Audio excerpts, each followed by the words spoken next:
Hi guys, ഇന്ന് ഞാനൊരു women's day special video ചെയ്യാമെന്ന് വിചാരിച്ചു. അപ്പം ഞാൻ എൻ്റെ അനിയത്തിക്ക് ഇന്ന് മൈലാഞ്ചിയൊക്കെ ഇട്ട് കൊടുക്കാൻ പോവുകയാണ്.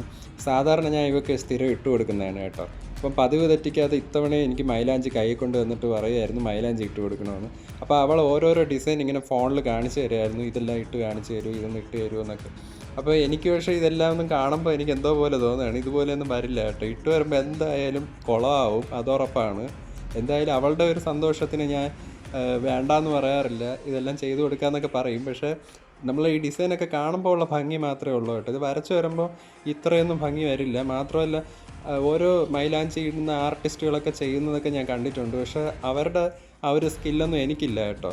എന്തായാലും ഞാൻ കുട്ടിക്കാലം മുതൽ ഇവർക്കൊക്കെ ഇട്ട് കൊടുക്കാറുണ്ട്, അനിയത്തിമാർക്കൊക്കെ ഇട്ട് കൊടുക്കാറുണ്ട്. അപ്പോൾ ആ ഒരു ഇതിൽ ഞാൻ അവർക്ക് അവരുടെ ഒരു സന്തോഷത്തിന് വേണ്ടി ഇട്ട് കൊടുക്കുന്നു എന്നേ ഉള്ളൂ. അല്ലാതെ ഞാനിതിലൊന്നും വലിയ എക്സ്പെർട്ടൊന്നും അല്ല. മാത്രമല്ല എനിക്ക് മൈലാഞ്ചി അങ്ങനെ ഭയങ്കരമായിട്ട് വരച്ചു കൊടുക്കാനൊന്നും അറിയില്ല. എന്നെക്കൊണ്ട് പറ്റുന്ന രീതിയിൽ ഞാൻ ചെയ്യുന്നതാണ് കേട്ടോ. അപ്പോൾ എന്തായാലും ഇത് കുളമാവും. നമുക്ക് എന്തായാലും കാണാം കേട്ടോ. ഞാനിത് മൈലാഞ്ചി ആർട്ടിസ്റ്റുകളൊക്കെ ഇട്ട് കൊടുക്കുന്ന മൈലാഞ്ചി വേറെ ടൈപ്പാണെന്ന് എനിക്ക് തോന്നിയിട്ടുണ്ട്. കാരണം ഇതിൽ ട്യൂബ് ഉപയോഗിച്ച് നമ്മൾ ചെയ്യുമ്പോഴൊക്കെ നമുക്ക് തെറ്റാറുണ്ട്. അപ്പോൾ ഞാൻ അവൾക്കിങ്ങനെ ഇട്ട് കൊടുത്തുകൊണ്ടിരുന്നപ്പോഴാണ് എൻ്റെ അമ്മൂമ്മ ഇത് കണ്ടിട്ട് എനിക്ക് മൈലാഞ്ചി ഇടണമെന്ന് പറഞ്ഞത്. ഞാൻ ആദ്യമായിട്ടാണ് അമ്മ ഇങ്ങനെ എന്നോട് മൈലാഞ്ചി ഇട്ട് തരുമോ എന്നൊക്കെ ചോദിക്കുന്നത്. അപ്പം അമ്മയ്ക്ക് ഒരു സന്തോഷം ആയിക്കോട്ടെ എന്ന് വിചാരിച്ചിട്ട് വിമൻസ് ഡേ ഒക്കെ ആണല്ലോ, അപ്പം അമ്മയ്ക്കാണ് ആദ്യം ഇട്ട് കൊടുക്കേണ്ടതെന്ന് എനിക്ക് തോന്നി. അപ്പം അമ്മയുടെ ഒരു സന്തോഷത്തിന് അമ്മയ്ക്ക് ഞാനൊരു കുഞ്ഞ് മൈലാഞ്ചി എനിക്ക് മനസ്സിൽ തോന്നിയ ഒരു ഡിസൈൻ ഞാൻ പെട്ടെന്ന് അങ്ങ് വരച്ചു കൊടുത്തു കേട്ടോ. എന്തായാലും കാണാൻ നല്ല ഭംഗിയൊക്കെ ആയിരുന്നു. അപ്പം അമ്മ എത്ര തവണ ഇത് ക്ഷമയോടെ വച്ചുകൊണ്ടിരിക്കുമെന്ന് എനിക്കറിയില്ല. അതുകൊണ്ട് ഞാൻ പെട്ടെന്ന് അങ്ങ് ഒരു ചെറിയൊരു ഡിസൈൻ ആണ് വരച്ചു കൊടുത്തത്. കാരണം ഇതും അമ്മ കുറേ നേരമൊന്നും കയ്യിൽ വെച്ചേക്കൊന്നുമില്ല. മാത്രമല്ല അമ്മയ്ക്ക് ഇപ്പം തോന്നിയതാണ് ഇങ്ങനെ ഒരു ഐഡിയ. ഇതിന് വരച്ചു കൊടുത്തതിന് ശേഷം എന്ത് പറയുമെന്നാണ് ഞാൻ ആലോചിക്കുന്നത്. അപ്പം അമ്മയ്ക്ക് ഞാനൊരു ചെറിയ ഡിസൈനൊക്കെ കയ്യിൽ വരച്ചു കൊടുത്തു കേട്ടോ. ഇത് കാണുന്ന മെഹന്തി ആർട്ടിസ്റ്റുകളൊക്കെ കമൻറ്റ് ചെയ്യരുത് കേട്ടോ, ഇതിനേക്കാളും നന്നായിട്ടൊക്കെ വരയ്ക്കാൻ പറ്റും എന്നുള്ളത്.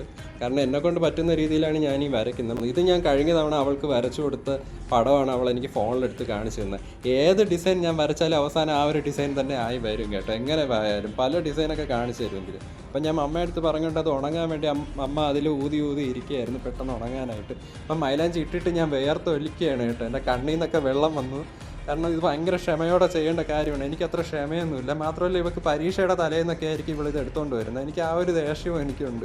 അപ്പോൾ മൈലാഞ്ചി ഇട്ട് കഴിഞ്ഞ ഉടൻ തന്നെ ഞാൻ അവളുടെ അടുത്ത് പോയി പഠിക്കാൻ പറഞ്ഞിട്ടുണ്ട്. മാത്രമല്ല അമ്മയും അവിടെ ഇരുന്ന് മൈലാഞ്ചി കഴുകി തരുമോ എന്നൊക്കെ ചോദിച്ചുകൊണ്ടിരിക്കുകയായിരുന്നു. കാരണം അമ്മയുടെ കയ്യിൽ മൈലാഞ്ചി ഇട്ടാരുമൊക്കെ അമ്മ മറന്നുപോയി. അതുകൊണ്ട് തന്നെ ഇത് കഴുകിയിട്ട് പോകുന്നില്ല, ഇതെന്താണെന്നൊക്കെയാണ് ചോദിച്ചുകൊണ്ടിരിക്കുന്നത്. പക്ഷേ അമ്മ പറഞ്ഞിട്ടാണ് ഞാൻ ഇട്ട് കൊടുത്തത് കേട്ടോ. എന്തായാലും അത് കഴുകി കഴിഞ്ഞപ്പോൾ നല്ല ഭംഗിയൊക്കെ ഉണ്ടായിരുന്നു.